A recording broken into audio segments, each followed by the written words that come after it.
N S S എന്ന് പറഞ്ഞാൽ കുട്ടികളെ സംബന്ധിച്ചിടത്തോളം നാഷണൽ സർവീസ് സ്കീം, മുതിർന്നവരെ സംബന്ധിച്ചിടത്തോളം നായർ സർവീസ് സൊസൈറ്റി. NSS എന്ന് പറയുന്നത് കേരളത്തിലെ ഹിന്ദു സമൂഹത്തിൻ്റെ ജിഹ്വയായിരുന്ന ഒരു കാലമുണ്ട്. ഹിന്ദു സമാജത്തിൻ്റെ നവോത്ഥാനത്തിന് വേണ്ടി മന്നത്ത് പത്മനാഭൻ ഉൾപ്പെടെയുള്ള ആളുകൾ വളരെ വലിയ തോതിൽ പ്രയോജനപ്പെടുത്തിയ പ്രസ്ഥാനമാണ് നായർ സർവീസ് സൊസൈറ്റി. ശ്രീനാരായണ ഗുരുദേവനോടും അതുപോലെ അന്ന് ശൈവവെള്ളാള സഭയിലുള്ള ആളുകളോടും, ശൈവവെള്ളാള സമുദായത്തിൽപ്പെട്ടവരോടും അതുപോലെ തന്നെ മറ്റ് വിവിധ സമുദായങ്ങളിൽപ്പെട്ടവരോടും ഈഴവ സമുദായത്തോടുമൊക്കെ വളരെ വലിയ തോതിൽ സംഘടിപ്പിച്ചുകൊണ്ട് ഒരു ഹിന്ദു ഐക്യത്തിന് വേണ്ടി സമ്മേളനം പോലും ചേർന്നിട്ടുണ്ട്. കൊല്ലത്ത് ഹിന്ദു ഐക്യ സമ്മേളനം ചേർന്നതിൻ്റെ ഭാഗമായിട്ട് അതിന് ചേർന്നു. അങ്ങനെ ഹിന്ദു ഐക്യ സമ്മേളനം നടന്നു കഴിഞ്ഞ ഉടനെയാണ് ശബരിമല കത്തിച്ചു എന്നുള്ള വാദം പോലുമുണ്ട്. അപ്പോൾ അത്രയ്ക്ക് ഹിന്ദു ഐക്യം കൊണ്ട് നടന്ന, ഹിന്ദു ഐക്യത്തിന് വേണ്ടിയും ആചാര സംരക്ഷണത്തിന് വേണ്ടിയിട്ടുമൊക്കെ പോയ ഒരു സംഘടനയുടെ പിന്മുറക്കാരായിട്ടുള്ള ആളുകൾ സുകുമാരൻ നായരെ കാലമെത്തിയപ്പോൾ ലോപിച്ച് ശബരിമല വിഷയത്തിൽ മിണ്ടാട്ടമില്ല. എന്തേ സുകുമാരൻ നായർക്ക് മൗനം? ഇത് സംബന്ധിച്ച് ഒരുപാട് NSS കരയോഗങ്ങൾ, ഒരുപാട് NSSൻ്റെ നേതാക്കൾ, പഴയ നേതാക്കൾ, അത് വിമതന്മാരൊന്നുമല്ല, സുകുമാരൻ നായരോടൊപ്പം നിൽക്കുന്നവർ തന്നെ പലരും എനിക്ക് മെസ്സേജ് അയക്കുകയും ഇതൊന്ന് പരിശോധിക്കപ്പെടണം, ഒന്ന് ചർച്ചയ്ക്ക് വെക്കണം എന്ന് പറഞ്ഞു. അതുകൊണ്ടാണ് നമ്മൾ ഈ വീഡിയോ ചെയ്യുന്നത്. പക്ഷേ സുകുമാരൻ നായരെ മാത്രം നമ്മൾ പിടിച്ചാൽ പോരാ. വെള്ളാപ്പള്ളി എന്തുകൊണ്ടാണ് ഇതിനകത്ത്, നടേശൻ എന്തുകൊണ്ടാണ് SNDP ഒരു അഭിപ്രായം പറയാത്തത്? സംഘപരിവാർ സംഘടനകൾ എന്തുകൊണ്ട് പറയുന്നില്ല? സംഘപരിവാർ സംഘടനകൾ ഇതിനെക്കുറിച്ച് അഭിപ്രായം പറയാതിരിക്കുകയോ അല്ലെങ്കിൽ നാമജപ ഘോഷയാത്ര പോലുള്ള കാര്യങ്ങൾ നടത്താതിരിക്കുന്നതിനെ സംബന്ധിച്ച് സംഘപരിവാറിലുള്ള ഒരു സുഹൃത്ത്, നമുക്ക് എല്ലാവരുമായിട്ടും ബന്ധവും സുഹൃത്തുക്കളും ഉണ്ടല്ലോ, നമ്മൾ ചാനലൊക്കെ നടത്തുന്നുണ്ട്, എല്ലാവരുമായിട്ടും നമുക്ക് നല്ല സൗഹൃദമുണ്ട്, എല്ലാവരും വിശേഷങ്ങളും സോഴ്സും ഒക്കെ തരുന്നുമുണ്ട്. അങ്ങനെ ഒരു നല്ല സീനിയറായിട്ടുള്ള ഒരു നേതാവിനെ ഇന്നലെ ഒരു കാര്യമായിട്ട് സംസാരിക്കുന്ന യാദൃച്ഛമായി വഴിയിൽ വെച്ച് കണ്ടു. അപ്പോൾ സൗഹൃദമൊക്കെ പുതുക്കിയ കൂട്ടത്തിൽ പറഞ്ഞ കൂട്ടത്തിൽ നല്ല പഴയ എനിക്ക് മുമ്പ് പരിചയമുള്ള ആളാണ്. പറഞ്ഞു, ഞാൻ ചോദിച്ചു നിങ്ങൾ എന്താണ് ഈ സമരത്തിലേക്കൊക്കെ? അപ്പോൾ അദ്ദേഹവും പറഞ്ഞു ശരിയാണ്, അവർ പറഞ്ഞ ന്യായം ഈ ശബരിമല അയ്യപ്പൻ്റെ ഈ ആചാര ലംഘനം നടന്ന, അതായത് സ്ത്രീ പ്രവേശനം നടന്ന കാലത്ത് അതുമായി ബന്ധപ്പെട്ട കേസ് പ്രവേശനം നടന്നാൽ അത് ബിന്ദു അമ്മണി അതുപോലെ ടീമൊക്കെ ഉണ്ടല്ലോ, രഹന ഫാത്തിമ ടീമിൻ്റെ, കനകദുർഗ ടീമിൻ്റെ കാലഘട്ടത്തിൽ ഒരുപാട് കേസുണ്ടായി. പ്രത്യേകിച്ച് RSS, BJP, സംഘപരിവാർ, ഹിന്ദു ഐക്യവേദി, ഹിന്ദു മഹാസഭ, അല്ലെങ്കിൽ NSS, SNDP ഒരുപാട് കേസുണ്ടായി. ഇപ്പോഴും ആയിരക്കണക്കിന് കേസുകളുമായിട്ട് ആ കുട്ടികളൊക്കെ കറങ്ങുകയാണ്. അതുകൊണ്ട് തന്നെ ഒരു മാനസിക ഒരുമായിട്ടുള്ള ഇനിയും അങ്ങനെയൊക്കെ ഇറങ്ങി കേസും വഴക്കൊക്കെ ആയാൽ ഇത് ആര് പറയും? പലർക്കും വിദേശത്ത് പോകാൻ പറ്റുന്നില്ല, പലർക്കും പഠിക്കാൻ പറ്റുന്നില്ല, പാസ്പോർട്ട് കിട്ടുന്നില്ല, പല പ്രശ്നങ്ങളാണ്. ക്രിമിനൽ കേസ് വന്നാൽ പിന്നെ പ്രശ്നമാണല്ലോ. അപ്പോൾ അതുകൊണ്ട് ആണ് ഞങ്ങൾ ആയിരിക്കാം, അതുകൊണ്ടാണെന്നല്ല ആയിരിക്കാം. പക്ഷെ എന്തായാലും കൃത്യമായ ഒരു മൗനമുണ്ട്. ഈ മൗനത്തെ മറ്റൊരു തരത്തിൽ വ്യാഖ്യാനിക്കുന്നതും നമ്മൾ കേൾക്കുകയാണ്. ഇതെൻ്റെ വ്യാഖ്യാനമല്ല, കിട്ടുന്ന വിവരങ്ങൾ അതേപടി ഉള്ളതുപോലെ പറയുന്നു എന്ന് മാത്രം. അതായത് മുരാരി ബാബു പെരുന്നയിലെ പ്രസിഡൻ്റായിരുന്നു, കരയോഗത്തിൻ്റെ പ്രസിഡൻ്റാണ്. അദ്ദേഹം ഒരു വളരെ സാധാരണ LD ക്ലാർക്കിൻ്റെ അത്രയുള്ളൊരു പോസ്റ്റിലേക്ക് കയറി അസിസ്റ്റന്റ് കമ്മീഷണർ റാങ്കിലുള്ള, ഡെപ്യൂട്ടി കമ്മീഷണർ റാങ്കിലുള്ള പോസ്റ്റിലേക്ക് ശബരിമലയിൽ എത്തി. അങ്ങനെ എത്തുന്നത് സുകുമാരൻ നായരുടെയും കൂടെ ഒരു നോമിനേഷനിലൂടെയാണ് ഇങ്ങനെ കയറി വന്നത് എന്നുള്ളതാണ് ഒരു കരക്കമ്പി. അങ്ങനെ കയറി വന്നിട്ടുണ്ടെങ്കിൽ, ഈ മുരാരി ബാബു സ്വർണം കക്കുന്നതിൽ കൂടെ നിന്നിട്ടുണ്ടെങ്കിൽ ഈ വക കാര്യങ്ങളെ പെരുന്ന എന്ന് പറയുന്ന നായർ സർവീസ് സൊസൈറ്റിയുടെ ആസ്ഥാനമിരിക്കുന്ന പെരുന്നയിലുള്ള കരയോഗം പ്രസിഡന്റ് നിർബന്ധമായും തീർച്ചയായും 2 ദിവസത്തിലോ 5 ദിവസത്തിലോ 10 ദിവസത്തിലോ ആഴ്ചയിലിരിക്കലെങ്കിലും പെരുന്നയിൽ പോകാനും സുകുമാരൻ നായരുമായി സംസാരിക്കാനും സാധ്യതയുണ്ട്. ഇതാണ് ഇതിൻ്റെ കണക്ഷൻ ത്രെഡ്. അങ്ങനെയാണെങ്കിൽ സുകുമാരൻ നായർക്ക് ഈ വിശേഷങ്ങൾ അറിയാമോ? ഒന്നാമത്തെ ചോദ്യം. നായർ സർവീസ് സൊസൈറ്റിയിൽപ്പെട്ടവരോ അല്ലെങ്കിൽ നായർമാരായിട്ടുള്ള മുതലാളിമാർക്കോ ആർക്കെങ്കിലുമൊക്കെ ഇതിൻ്റെ സ്വർണത്തിൻ്റെ അംശം കിട്ടിയിട്ടുണ്ടോ? SNDPയുമായി ബന്ധപ്പെട്ടവർക്ക് കിട്ടിയിട്ടുണ്ടോ?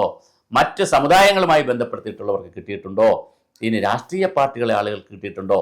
ഉണ്ണികൃഷ്ണൻ പോറ്റി സോണിയാഗാന്ധിയെ കണ്ടിരിക്കുന്നു, മറ്റ് നേതാക്കളെല്ലാം കണ്ടിരിക്കുന്നു, ഒരുപാട് പേരെ പോയി കണ്ടിട്ടുണ്ട്, സിനിമാ നടന്മാരെ കണ്ടിരിക്കുന്നു, സിനിമാ നടിമാരെ കണ്ടിരിക്കുന്നു, എല്ലാവരെയും കണ്ടിരിക്കുന്നു.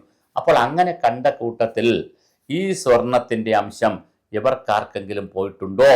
ആരൊക്കെയാണ് ഉണ്ണികൃഷ്ണൻ പോറ്റിയുടെ പാട്രണേജ് പിതൃത്വം എടുത്ത് ഇങ്ങനെ നിൽക്കുന്നത് എന്ന് നമുക്കറിയുന്നില്ല.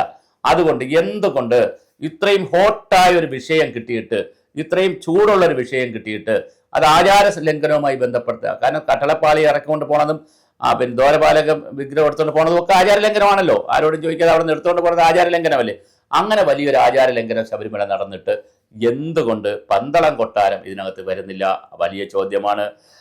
പിന്നെ അതിന് ശശികുമാരൻ ഉണ്ട്. നേരത്തെ പന്തളം കൊട്ടാരം ബന്ധപ്പെടുത്തി ഇപ്പം മരിച്ചുപോയല്ലോ, അദ്ദേഹം ഉണ്ടായിരുന്നപ്പോൾ ചില കഥകൾ അദ്ദേഹവും വേണ്ടപ്പെട്ടവരോടൊക്കെ പറഞ്ഞിട്ടുണ്ട്.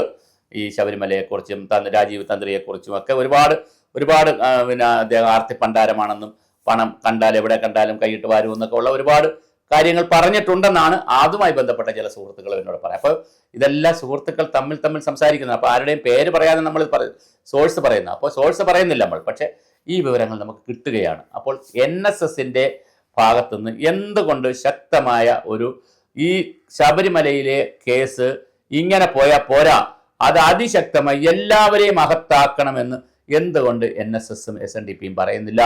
ദേവപ്രശ്നം വയ്ക്കണം എന്ന് എന്തുകൊണ്ട് ചിന്തിക്കുന്നില്ല? ശബരിമലയിൽ നടക്കുന്ന ഈ കൊള്ളയെ കണ്ടില്ല എന്ന് നടിക്കുന്നത് എന്തുകൊണ്ട് അവരുടെ പ്രസ്താവനകൾ വരുന്നില്ല? ആചാര ലംഘനം പോലുള്ള കാര്യങ്ങൾ നടന്നിട്ട് എന്തുകൊണ്ട് ഘോഷയാത്രകളും നാമദേവ ഘോഷയാത്രകളും നടക്കുന്നില്ല എന്നൊരു ചോദ്യം കേരളത്തിന്റെ ഹിന്ദുക്കളുടെ ഇടയിൽ വളരെ വലിയ അമർഷമായി നിൽപ്പുണ്ട്. അത് നായന്മാരുടെ ഇടയിലുമുണ്ട്, ഈഴവരുടെ ഇടയിലുമുണ്ട്, ബ്രാഹ്മൺസിന്റെ ഇടയിലുമുണ്ട്, യോഗക്ഷേമയുടെ ഇടയിലുമുണ്ട്. എല്ലാവരുടെ മനസ്സിലും ഇതൊരു വിങ്ങുന്ന പൊള്ളുന്ന സത്യമായി നിൽക്കുകയാണ്. എന്തുകൊണ്ട് ശബരിമല പോലുള്ള ഇത്രയും തന്ത്രപ്രധാനമായ ഒരു കാനന ക്ഷേത്രത്തെ കൊള്ളയടിക്കാൻ ശ്രമിച്ചിട്ട് അവിടുത്തെ ഓരോ വസ്തുക്കളായി വാജീവാഹനമാകട്ടെ, ദ്വാരപാലക വിഗ്രഹമാകട്ടെ, കട്ടളപ്പടിയാകട്ടെ, വിഗ്രഹം എടുത്തുകൊണ്ട് പോയിട്ടുണ്ടോ നമുക്കറിയത്തില്ല. രാത്രി എങ്ങാനും വിഗ്രഹം ഒഴിച്ച് ബാക്കിയെല്ലാം എടുത്തുകൊണ്ട് പോയിട്ടുള്ള രീതിയിലേക്കുള്ള ചർച്ചകൾ വരുമ്പോൾ എന്തുകൊണ്ട് ഈ സംവിധാനങ്ങൾ മൗനമാകുന്നു? അത് പിണറായി വിജയന്റെ ഗവൺമെന്റുമായിട്ടുള്ള എന്തെങ്കിലും ഡീലാണോ ചില ചർച്ചകൾ? അതല്ല, ഗവൺമെന്റുമായ ഒരു ഡീലുമില്ല. നേതാക്കളുമായി ബന്ധപ്പെട്ട പ്രധാനപ്പെട്ട നേതാക്കൾക്ക് അല്ലെങ്കിൽ നേതാക്കളുമായി ബന്ധപ്പെട്ടവർക്ക് സ്വർണത്തിന്റെ അംശം കിട്ടിയിട്ടുണ്ടോ? ദേവന്റെ സ്വർണമാണ്, ദൈവികതയുള്ള സ്വർണമാണ്, ദിവ്യത്വമുള്ള സ്വർണമാണ്. അത് കിട്ടിയിട്ടുണ്ടോ? അതുകൊണ്ടാണോ ഇവർ എല്ലാവരും മിണ്ടാതിരിക്കുന്നത് എന്നാണ് ഒരു ചോദ്യം. BJP തെരഞ്ഞെടുപ്പിന്റെ തിരക്കിലാണ്. പക്ഷെ എങ്കിൽ പോലും ചില പ്രക്ഷോഭമൊക്കെ സെക്രട്ടേറിയറ്റിന്റെ അവിടെയൊക്കെ ചില പ്രക്ഷോഭമൊക്കെ നടത്തിയെങ്കിലും ഇതിനൊരു കണ്ടിന്യൂറ്റിയിലേക്ക് എന്തുകൊണ്ട് ശബരിമല വിഷയം കൃത്യമായി നിലനിർത്താൻ ശ്രമിക്കുന്നില്ല എന്നുള്ളതൊരു ചോദ്യമാണ്. അങ്ങനെ നിലനിർത്തേണ്ടത് രാഷ്ട്രീയമായിട്ടല്ല ഞാൻ പറയുന്നത്, ഭരിക്കുന്ന ഇടതുപക്ഷത്തിനെതിരെയുള്ള ഒരു വിഷയമാക്കി ഉയർത്തണം അങ്ങനല്ല പറയുന്നത്. കാര്യം ഇടതുപക്ഷക്കാരും പറയുകയാണല്ലോ, ശബരിമലയിൽ ആര് വന്നെങ്കിലും പിടിച്ചോട്ടെ. ഗോവിന്ദ മാഷ് പറഞ്ഞു ആരെയാരും പിടിച്ച് പൊക്കണം, അത് പറഞ്ഞു. അതുപോലെ തന്നെ മുഖ്യമന്ത്രി പറയുന്നു, മുഖ്യമന്ത്രി ഈ വിഷയത്തിൽ അങ്ങനെ വലുതായിട്ട് മനസ്സ് തുറന്നിട്ടില്ല, എന്നാലും പറയുന്നുണ്ട്. എല്ലാവരും പറയുന്നു, വാസവൻ പറഞ്ഞു, എല്ലാവരും പറയുന്നു പിടിച്ചോട്ടെ. വിനയ് വിശ്വം പറഞ്ഞു ആരുണ്ടെങ്കിലും കാരണഭൂതൻ ഉൾപ്പെടെയുള്ളവരെ അകത്ത് തൂക്കിയിടണം ഉണ്ടെങ്കിൽ എന്ന് വിനയ് വിശ്വം പറഞ്ഞു. ആരുണ്ടെങ്കിലും എന്ന് പറഞ്ഞാൽ എൻ്റെ അർത്ഥം കാരണഭൂതൻ ഉണ്ടെങ്കിലും ആരുണ്ടെങ്കിലും പിടിച്ചകത്തിടണമെന്ന് പറഞ്ഞു. അപ്പൊ അങ്ങനെ പറയുമ്പോൾ NSSും SNDPയും എവിടെ നിൽക്കുന്നു? എന്തേ നിങ്ങളുടെ മൗനം? അത് NSSനെ സംബന്ധിച്ച് മുരാരി ബാബുവാണോ ഇതിൻ്റെ കണക്ഷൻ ത്രെഡ്? SNDPയിൽ ഇതുപോലെ ആരാണ്? എന്തായാലും നിങ്ങളെല്ലാവരും കൂടി ഒരു വരേണ്യവർഗം എന്ന് പറയുമ്പോൾ ജാതിപരമായി ഉയർന്നു നിൽക്കുന്നവരല്ല ഞാൻ ഉദ്ദേശിക്കുന്നത്. സാമ്പത്തികമായും ജാതിപരമായും ജാതി സംഘടനാപരമായിട്ടൊക്കെ രാഷ്ട്രീയമായിട്ടൊക്കെ ഉയർന്നു നിൽക്കുന്ന ഒരു മധ്യവർഗം നമ്മൾ പറഞ്ഞാൽ പോരാ, ഒരു വരേണ്യവർഗം ഇത് കണ്ടില്ല എന്ന് നടിക്കുന്നത്. അത് തമ്പ്രാന്മാരും അതുപോലെ തന്നെ യാമാന്മാരും കട്ടാൽ, തമ്പ്രാൻ അല്പം കട്ടാൽ ബാക്കി ശിഷ്യന്മാർ ഒരുപാട് കക്കും എന്നൊക്കെ പറയുന്ന പാട്ടുണ്ടല്ലോ. അപ്പോൾ തമ്പ്രാൻ ഒരുപാട് കക്കുന്നുമ്പോഴാകുമ്പോൾ സമൂഹം ഉറങ്ങുന്നതാണോ അതോ ആരെങ്കിലും ഉറക്കിയതാണോ?